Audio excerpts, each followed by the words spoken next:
Listener supported. WNYC Studios. Do you think you were a father? Yeah. Is it past tense? Yeah, probably. I wouldn't consider myself a father now. This is Death, Sex, and Money. Please, they're dead. It's a little late to be neurotic. The show from WNYC about the things we think about a lot Are you guys like boyfriend, girlfriend? and need to talk about more. I've always admired men like your father. Wealthy, but not stuffy. I'm Anna Sale. 6 years ago, when Tony was in his mid-20s, he was working as a bartender and a photographer in a western college town. One night after work, and after a few drinks, he hooked up with a woman he dated back in high school. It was just pretty random. The whole thing just kind of happened really fast and then was over. Then, a few weeks later, she told him she was pregnant. There was a really, really, really long silence after she told me, because I was pretty careful with what I wanted to say or was planning to say. I needed to think about it for sure. And I told her that it was her choice, everything. And if she chose to keep it, then I would be a good dad and I would take care of her and the baby. And I did give her a disclaimer that night and said that I didn't want to start a relationship with her because of a child. Did you say, are you sure it's mine? Yeah, we kind of talked that over, and it was just a brief, that this is mine. And she said, yeah. Tony kept the pregnancy a secret from his family and friends for a few months. I was freaking out. But he started going to doctor's appointments with the baby's mother. They took parenting classes together, and he was in the room when the baby was born. I cut her umbilical cord, and the first time I really remember holding her was just later that afternoon, after she was all cleaned up, and the nurse just plopped her right in my lap, and we just hung out. What's the feeling you remember when you were looking down at her that first day?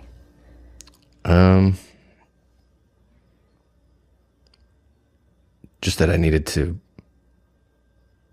had a lot to figure out, but I was determined to do that for her, to figure out how to be a good dad, to make money, to provide for her. She was mine.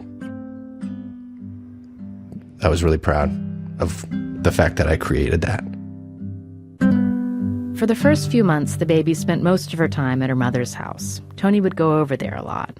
But after the baby would take a bottle, Tony says he started taking care of her at his place a few days a week. I played guitar for her every time she took a bath. So we'd play guitar, and then we'd FaceTime with my parents, and that was always fun. A little girl in a bathtub being serenaded with a guitar is pretty nice. Yeah, she's a good little swimmer. She made a mess anyways, but it was fun. Hey. There was a lot of laughter between me and her. We played a lot. We were just really good buddies,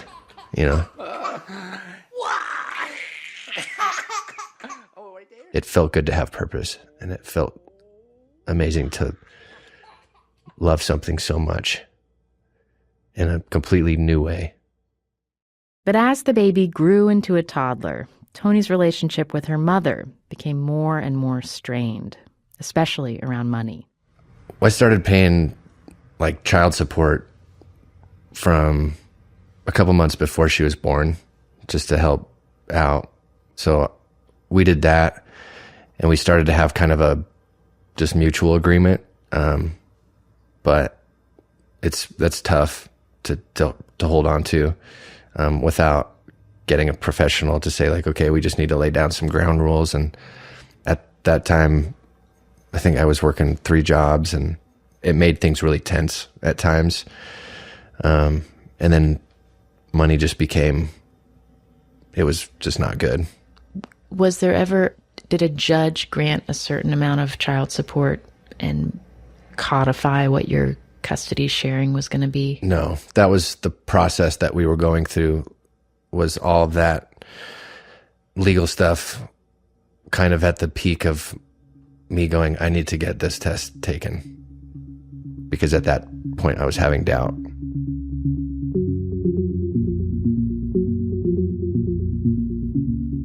When did you have that first flash of, I'm not sure if this child is mine?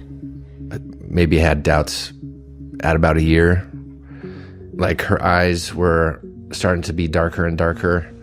I have like blue-green eyes, and her mother has hazel eyes, and she has this like crazy curly hair. When she was little, she still has it, but like wild.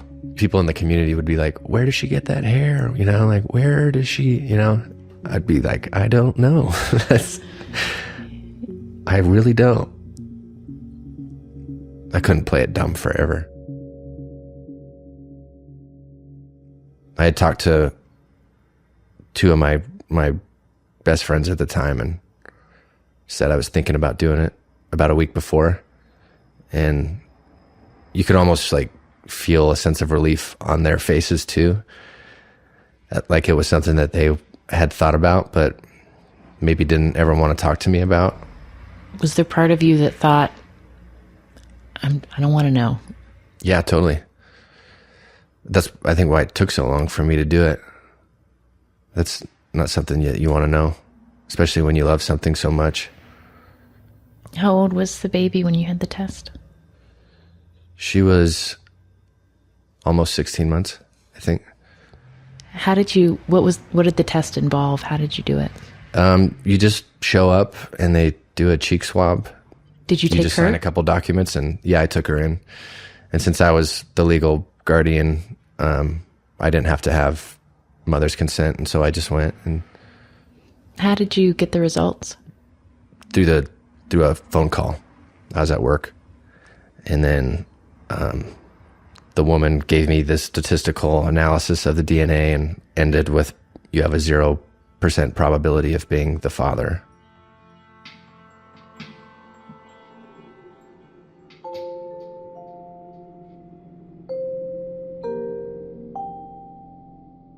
I didn't really know what to say.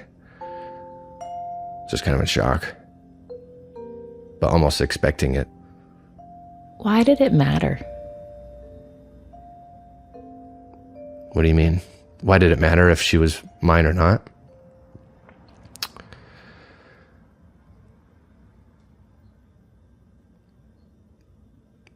I think it's just biology.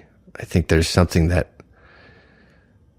you need to know that that's your baby, you know? And I just didn't want to be living like a lie or be lied to. When you saw the baby next after getting the results, did it feel different? Yeah. It was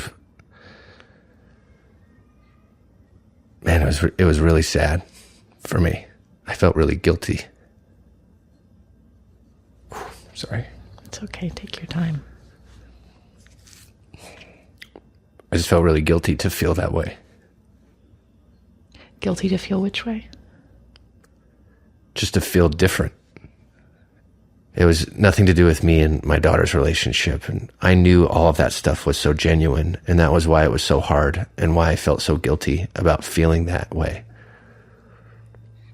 Was because what we had was so real. I mean, I was her father. Even with the results in my hand, I was her father. Because I raised her and she was my little girl and I loved her. But the reality was, it wasn't going to pan out that way.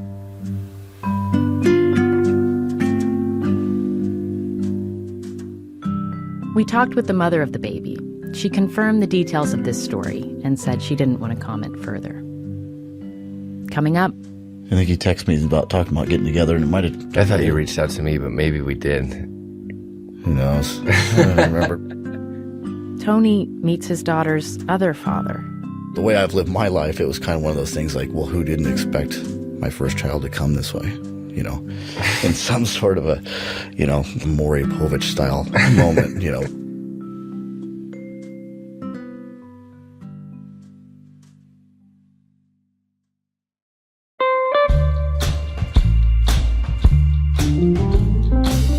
Since our episode about breakups came out last month, you've continued to add your tips to the Breakup Survival Kit we've been building together. It's a Google Doc on what's helped you through. The link's at deathsexmoney.org. It's made those of you not going through a breakup jealous and want your own survival kit. A listener named Brooke emailed this week, "I loved your Breakup Survival Kit, and I was wondering if you've considered doing a marriage survival kit or parent survival kit." This made me smile, thinking about how all of us, no matter what our life phase, could use a handy Google Doc with tips. I tweeted about it and got a response from @MissEllaMapp, a painter based in, as her Twitter bio says, the deep, hot, humid South. She wrote, "How about an I'm almost 50 and single and living in a new town and know no one survival kit?" So we can't make a survival kit for all of your life phases right now, but let's start here with tips for Ella. Have you moved somewhere alone? How'd you start to feel grounded? And if you've moved a lot in your life, how has it felt different for you at different ages? I've been thinking about this as I get settled after this big move out here to California. I have my husband, my baby, and my dog to keep me company, but that also keeps me from leaving the house. So send your tips for getting settled in a new town to us at deathsexmoney@wnyc.org, and we'll build a very personalized survival kit for Miss Ella out there, and I may steal some of the tips for myself. On the next episode, a prison guard at San Quentin who came to a turning point in her career 5 years ago when she realized she wanted to come out as trans. I felt like I had a couple options: leave San Quentin and transition somewhere else, or stay at San Quentin and never transition. There was never transition at San Quentin. Because who would do that? That's insane.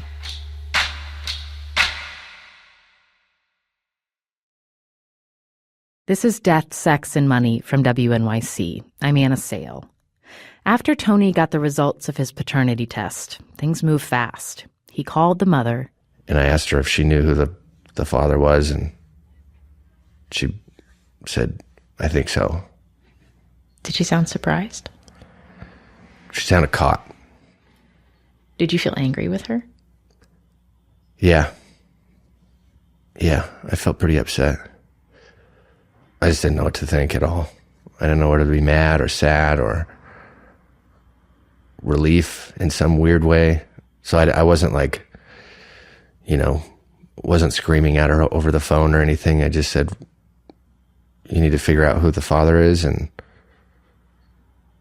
tell him."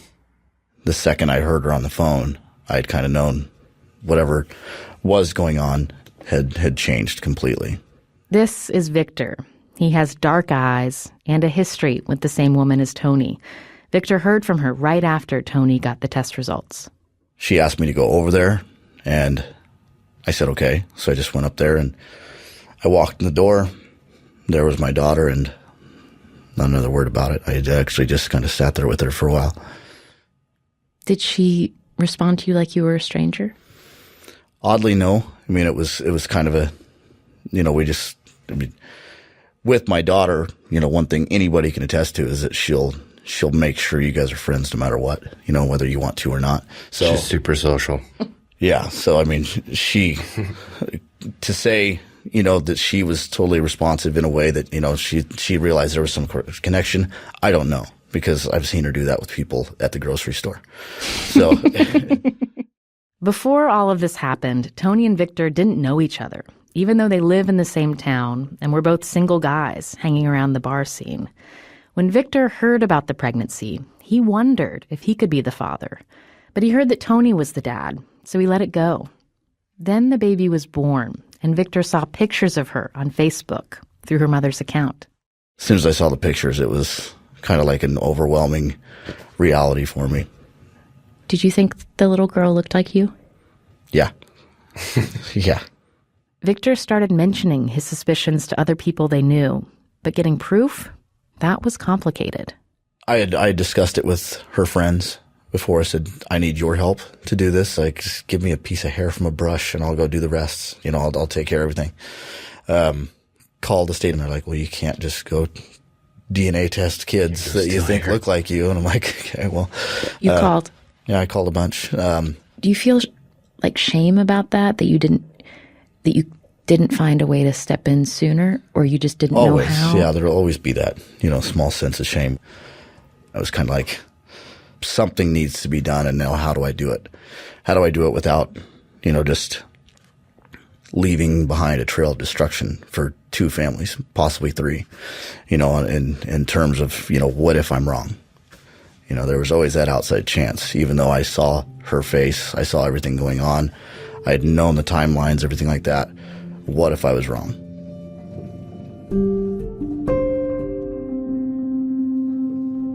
The one time I did meet my daughter, my family went to breakfast on Father's Day, and somebody yelled my name from behind me, and I turned around, and it was my baby's mother and my child sitting at a table with her family for Father's Day. So I went over and said hello, and I think I just stared, just like Hawkeye and the kid. And I don't even remember what. The irony. I don't even remember what the mother said. And I was like, I'm sitting here on Father's Day looking at my kid, and my whole family's sitting behind me. And I went over to my brother and I sat down. He's like, is that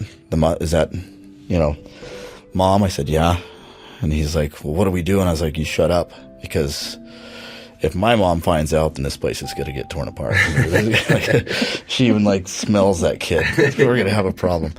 So yeah, I just sat and I was quiet. And I think that was probably one of the longest breakfasts I ever had in my life. Did you know that? I didn't know that. You didn't? Yeah. That was it. No. I spent Father's Day, weirdly enough, while you were doing that, I was probably researching the DNA test, because I remember I didn't have her for the morning, and that was on my brain around that time. A lot of wheels turning on Father's Day that year, I guess. Yeah, it was a big day. Hearing Tony and Victor laugh together like this, it was not what I expected when I first heard about this story in an email from Tony. Disputes about paternity, I thought, pit men against each other. There's not a more potent threat to masculinity than thinking you fathered a child and being wrong. But that's not how it was with Tony and Victor. From the first time they met over beers, it was just a few days after Tony found out the truth. I was really nervous, and I just, was praying that he was a good guy. We were both upset. We were both hurt, mad. So I think we actually took those 2 emotions, all those emotions that we both had, and somehow rolled it into a bit of a positive thing. That was, when you're sitting there feeling that way by yourself, it can snowball. But seeing somebody else feel that way, it's kind of like, okay, I'm not the only person that's going through this. So maybe I can empathize instead of just sit here and focus on how mad I am. So you looked at Tony as a guy who understood in a way that many other people couldn't. Exactly. I think the first time we met, we joked about man, just wish we could do this together, this is working out well. This is raise a child together. Yeah. This is going great. Let's just do this thing.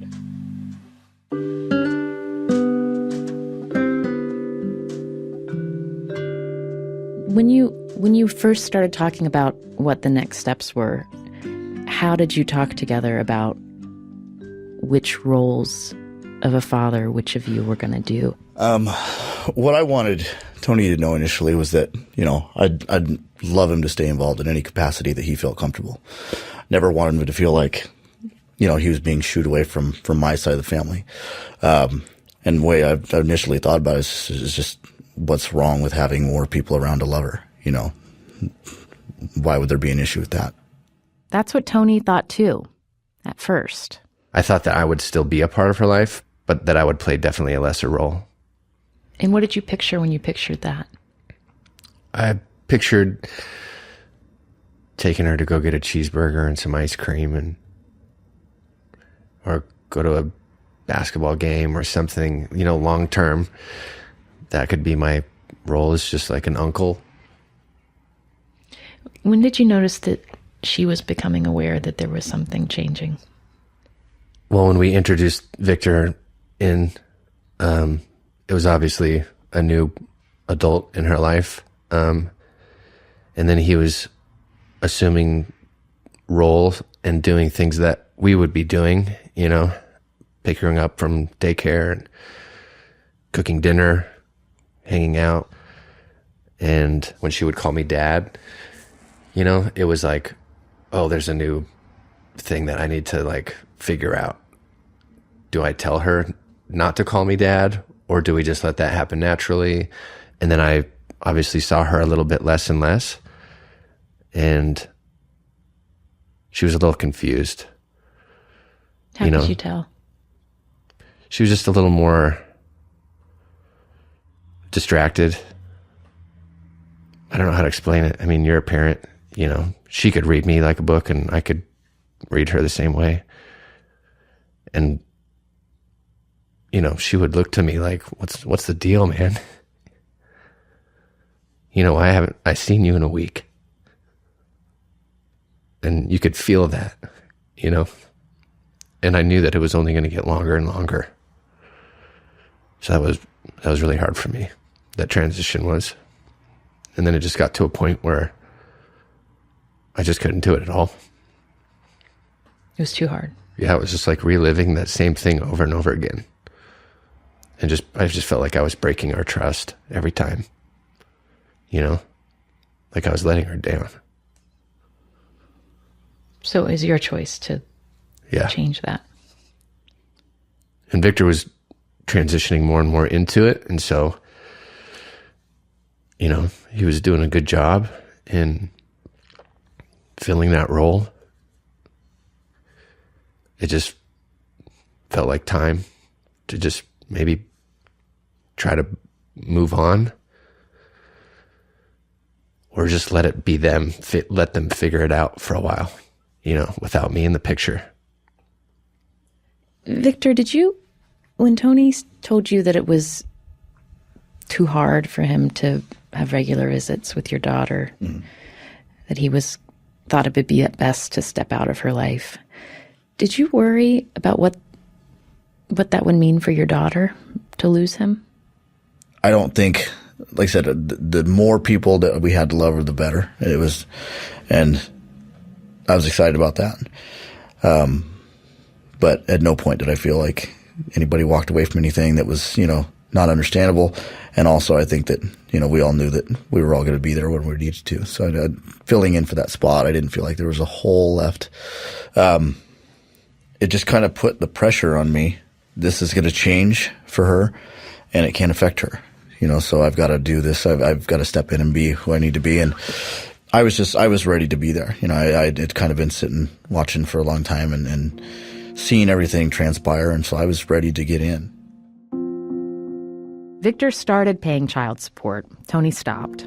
Between them, they decided to treat it like they were square, so Victor didn't reimburse Tony or anything like that.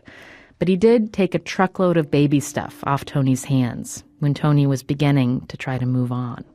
I had a baby dresser, crib, chair, tons of toys. You know, it's what a baby's room looks like.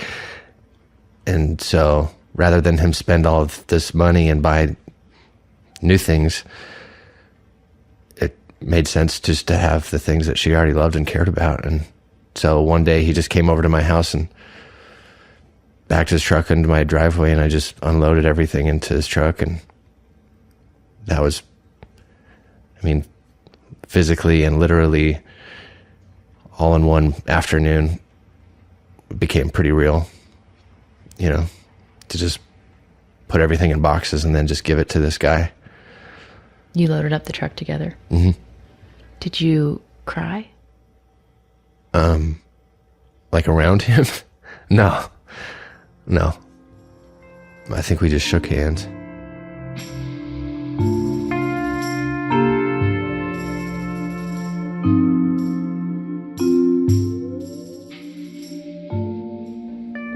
How long has it been since you saw your little girl? Probably 2 years. Why so long? I don't know how to approach it now. You know what I mean? Because I'm trying to put closure on all this. And I'll love her forever for what we had, but we don't have that anymore. Are there things that you want Victor to know about this little girl when she was a little baby? I've never really thought about that. If he ever needed to know anything about it or was curious, then I would tell him. But yeah, I don't know. I think that part is my time with her. And she was an amazing little baby, you know. She's still an amazing girl, and I think he already knows that. So, I mean, as far as specific goes, if he was ever curious, I would tell him in a heartbeat, but nothing off the top of my head that I'm, you know. Yeah, those memories still belong to him. I mean, those are, you know, he's the one that was putting in the work and the time in those situations. It's not, without him volunteering the information, you know, it's like asking somebody what their favorite parts of their ex-girlfriend was, and, you know, and it's information that's there that, if it's that good and it's that worth talking about, then he'll talk to me about it. I mean, he could have told me that she farts like a truck driver, but that's a no-brainer. Yeah. That would have been a nice heads up. But other than that, then all this stuff says. Yeah, sorry about that.